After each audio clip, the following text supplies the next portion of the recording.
All right, let's continue our explorations of various techniques to do photo restoration or fixing some blemishes and scratches and dust. And this one here is not going to suggest one solution that does it all. There isn't really such a thing.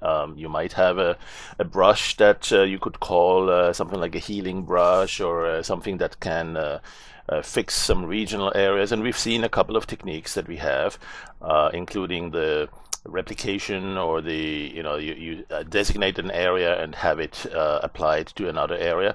And so this one here, I'd like to just focus on what happens if you have a lot of dust. If you have a picture or just a portion of a picture with a lot of dust particles, right, a lot of bright spots, there's a couple of ways you could perhaps do a mass action rather than doing one by one, right? Because I mean that we know we can select the brush, maybe an airbrush, small airbrush, and instead of painting over that, let's use U for undo. One thing you could do is what was it again? The oh yeah, it's the mode.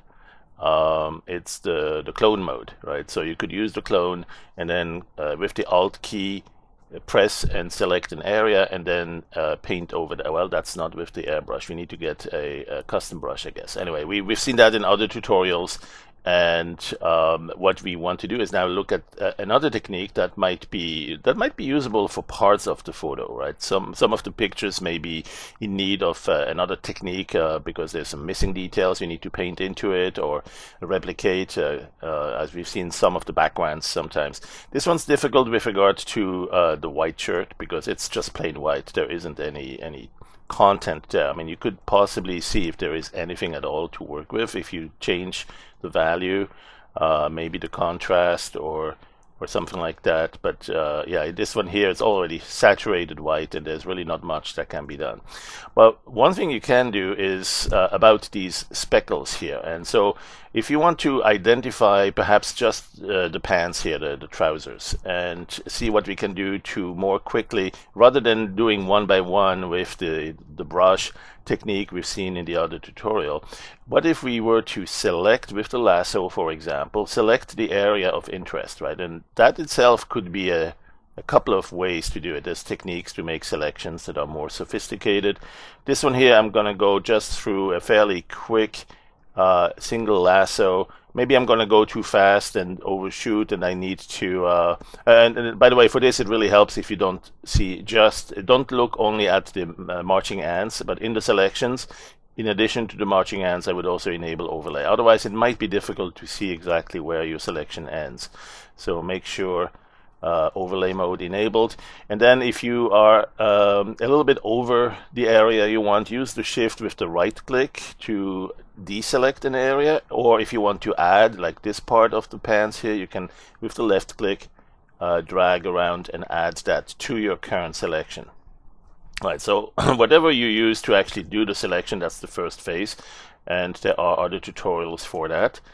And what we'll want to do is now say, okay, how can we get rid of these speckles without getting too much rid of the darkness, right? We don't want this to be much darker, although that may also be something that we want to do. But most importantly, how do we get rid of the bright parts? And there is basically a filter that can be useful for that. It's the photographic filter called light diffusion, except it has two modes, and the one we don't want is the light diffusion. The other mode is the darkness. So you have light diffuse or dark diffusion. And when you do that, you can see the darkness spread into its neighboring areas, right? And so as you do that, you see the white stuff disappear, right? And because it's being replaced or overloaded by the dark stuff. And so then it's really just a matter of adjusting a little bit how much of that you want, how intense. And then also you could have that actually used to give it a little bit more contrast, make it a little bit darker, that sort of things. But here, you basically restored quite a bit of that. Now you might need to do that 2 times, or maybe with a slightly different approach. There's another filter that you might use, the value filter or the local contrast. There's that one actually. No, you want the opposite of the local contrast, right? That one's going to exaggerate or exacerbate, enhance that contrast. You could possibly do a little blur.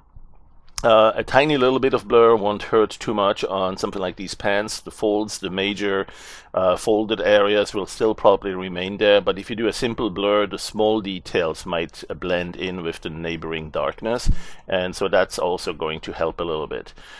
You could possibly also just go back to that filter with the light diffusion and do a little bit more on this.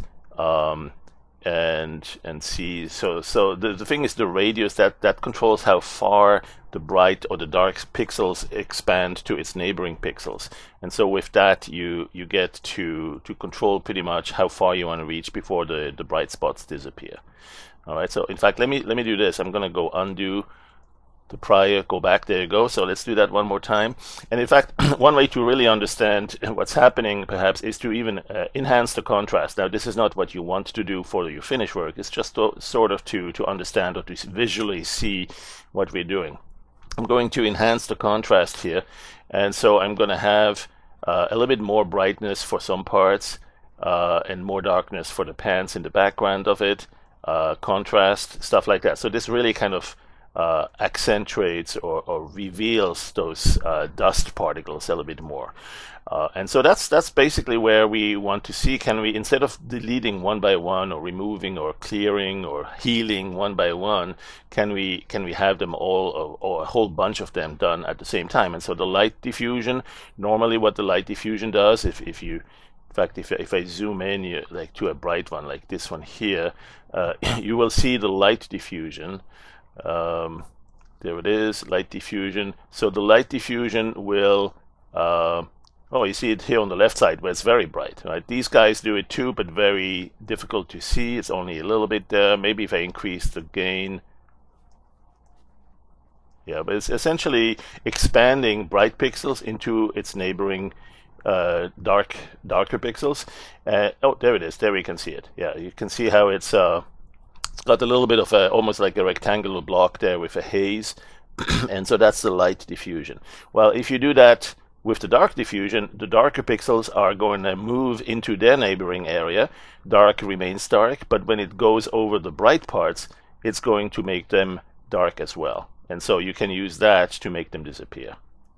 Right. And it's just a matter then of, say, well, how big a feature you want to see disappear, and that's controlled by the radius, how far that darkness spreads, right? Again, if you do the light equivalent, you can make that a fairly large. You see here on the left side, you can have that a fairly large distance, a high distance, and then there's also other parameters for the gain.